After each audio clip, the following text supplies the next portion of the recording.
मुंबई महानगरपालिका निवडणुकीत काँग्रेस आणि वंचित मधील जागा वाटपाचा गोंधळ चव्हाट्यावर आलाय। काँग्रेसने वंचितला दिलेल्या 62 जागांपैकी 21 जागा ऐनवेळी परत करण्यात आल्यात। त्यापैकी 5 जागांवर काँग्रेसने उमेदवार दिलेत, मात्र 16 जागांवर उमेदवारच मिळाले नाहीत। त्या नियोजित जागांच्या अभावामुळे काँग्रेसमध्ये तीव्र नाराजी आहे, तर राजकीय वर्तुळात आश्चर्य व्यक्त होतंय।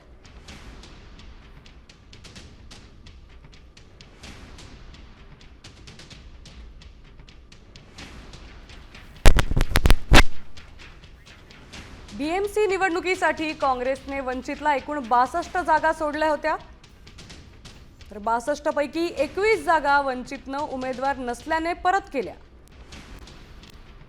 आता 21 जागांपैकी 5 जागांवर काँग्रेसनं उमेदवार दिले,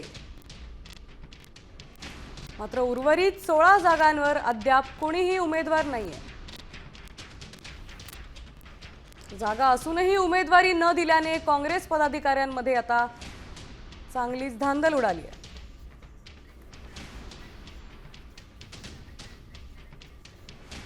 आपले प्रतिनिधी गिरीश कांबळे आपल्यासोबत जोडले गेलेले आहेत। तर मुंबईत आता वंचितचा काँग्रेसला हा चांगलाच दणका मानला जातोय, जागा असूनही उमेदवार नाहीयेत, काय सांगाल?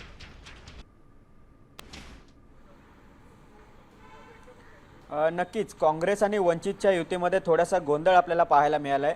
वंचितच्या कोट्याला जे 62 जागा गेलेल्या होत्या, मात्र 62 जागा असताना देखील वंचितकडे 16 जागांवर उमेदवारच नाहीत।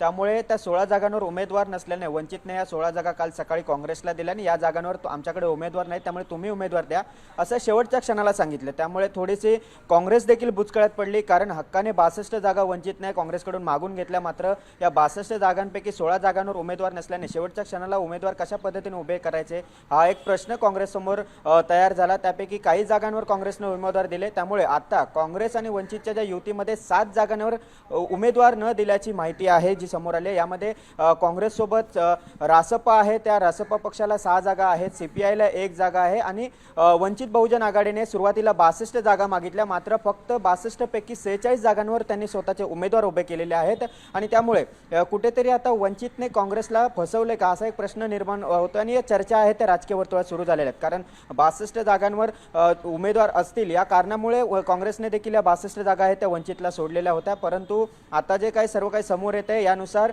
62 पैकी 16 जागांवर उमेदवारच नाहीत आणि या 16 जागा काल सकाळी 9 वाजता काँग्रेसला वंचितने कळवलं की आमच्याकडे या उमेदवार नाहीत, तुम्ही यावर उमेदवार द्यावेत आणि त्यामुळे आता काँग्रेसमध्ये देखील मोठ्या प्रमाणात इच्छुक होते आणि अशा स्थितीत कोणतीही चर्चा न करता नक्कीच त्यामुळे आता वंचितला मुंबईत जागा असूनही उमेदवार देता आले नाहीत, त्यामुळे काँग्रेसला चांगलाच दणका बसलेला आपण बघतोय।